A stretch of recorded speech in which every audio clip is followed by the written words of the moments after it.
To our elected officials, members of the media, and the great citizens of Fall River, welcome. On behalf of Doors of Hope, Opportunity, Open Diversity Incorporated, also known as the Hood, we're happy to bring to you our second annual Juneteenth celebration. Doors of Hope, Opportunity, and Open Diversity is a nonprofit dedicated to the needs of the community of the South Coast area. We offer services programming that empowers the community through arts and our entertainment outreach center, empowering our artists to build their dreams through reality, mentoring the less fortunate, and educating awareness and creating a new generation of leaders. Here to share with us some history of Juneteenth celebration is the Secretary of Treasury, Jermaine Stewart.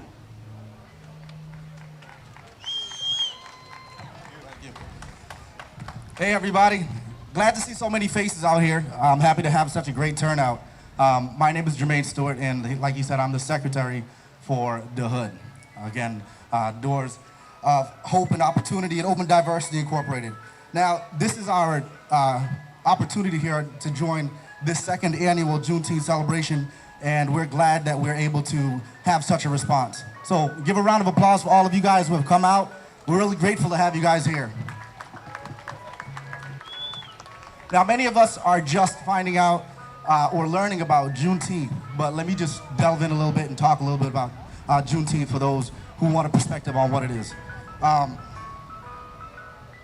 Now, it's been called many different things: Emancipation Day, Freedom Day, Jubilee Day, Juneteenth Independence Day, and the Black Independence Day. Now, what you may not know is Juneteenth celebrates the end of slavery in the United States of America. And we're all proud of Americans, right? Are we proud to end slavery in America? Right? All right. On June 19, 1865, Mayor General Gordon Granger arrived in Galveston, Texas, and he announced the end of the Civil War and the end of slavery. His announcement came 2.5 years after the Emancipation Proclamation was signed. Despite knowing this, many slave owners still kept their slaves. But you can't keep the light in the dark. And we're all free today to celebrate Juneteenth. Right? Round of applause. Come on, guys. Now, from this point on, Juneteenth has become a symbol of representing African American freedom. Today, I'm happy to announce that on Thursday, June 17th, President Joe Biden signed into law a measure making Juneteenth a federal holiday. Right? God bless America. I'm even happier to announce that with the continued support that we've received from cultural events like this, from Mayor Paul Coogan, the City of Fall River, and our many partners and sponsors who are committed to equitable treatment and elimination of discrimination in all forms, that we're able to continue to do things like this. And hopefully this is just the commencement. Are we ready to follow up with this, guys, next year? All right, I'll bring it back to Jeff, our speaker here. Where'd Jeff go? He ran off? Hey. Oh, there he is. Hey, guys, it's really hot out here, so I understand maybe you had to get some water. It's like 90 degrees, right? The ice cream. The ice cream, too. The ice cream there you go. Thank you, Jermaine. Next, we have City Council Member Trot Lee to speak for us. Trot, there we go. No ice cream this time.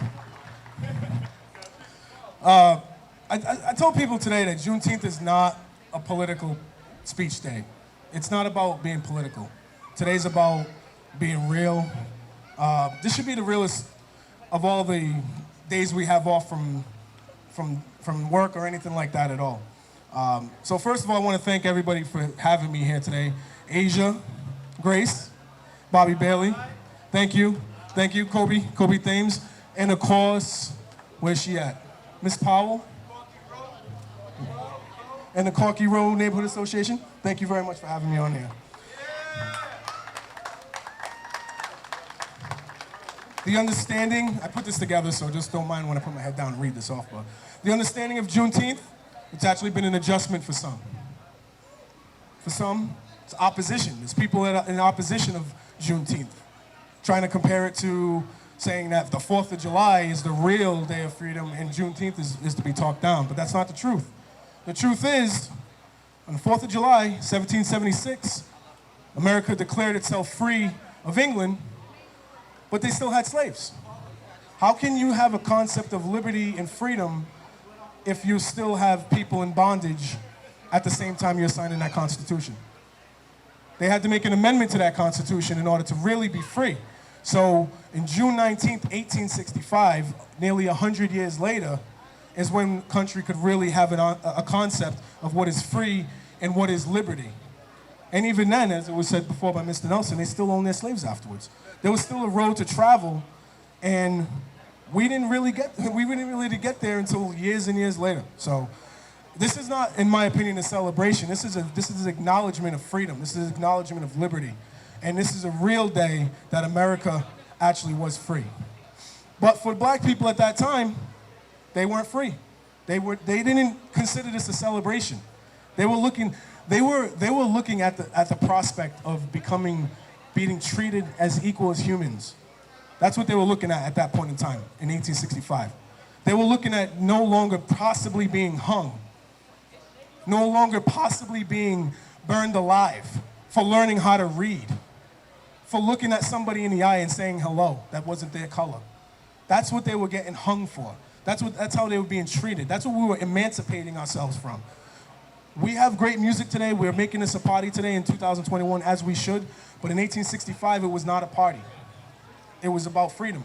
It was about getting away from being tortured and treated like animals. So thousands, maybe millions. It's folding up on me right now. Thousands, maybe millions in this country fought for that freedom. They're fighting for equality today.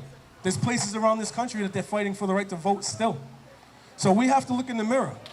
We have to look in the mirror and say, what are we doing to honor the people that died, that were tortured, that were beaten to nearly death, just for the right to look at somebody in the eye and say hello? What are we doing? What programs are out there that we can get involved in to support more minority home ownership, jobs, being an elected official? I'm the only black elected official in the history of Fall River. Why is that? That's cool. No.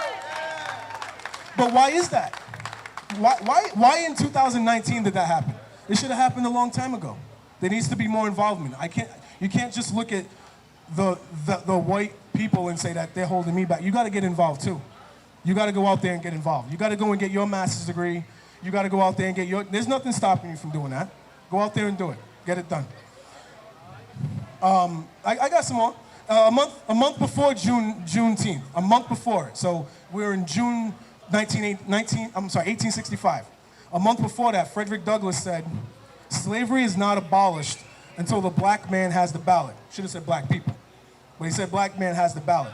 And then 5 years later, the 15th Amendment gave black people the right to vote.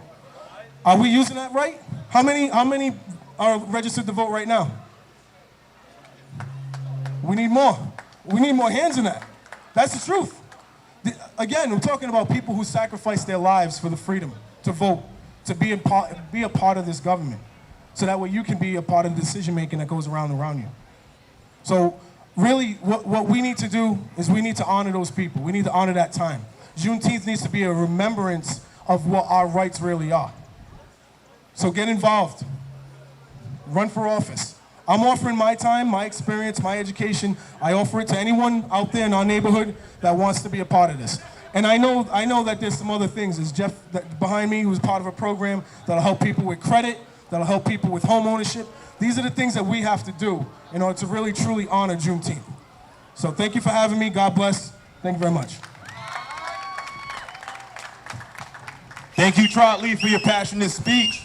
Before we bring on Mayor Paul Coogan, we want to take acknowledgement to show recognition to State Representative Carol Fiola and City Council Member Linda Pereira for being here. Thank you.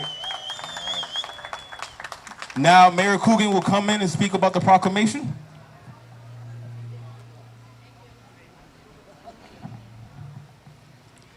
Thank you, everybody. What a great day for the city of Fall River. This is a really spectacular event. I'm looking out and seeing so many people, and it's such a special, special day in Fall River, acknowledging some very, very severe wrongs that went into ending slavery, which was a national catastrophe. So today we got a couple of proclamations. I'm going to bring up a friend of mine, Alicia Powell, but I do want to say something. On Juneteenth, we come together young and old to listen, to learn, and to refresh the drive to achieve. It is a day where we all take one step closer together to better utilize the energy that has been wasted on racism. Juneteenth is the day we pray for peace and liberty for all. And that's the acknowledgement that Fall River wants to send out to the crowd today. Again, we thank you all for coming.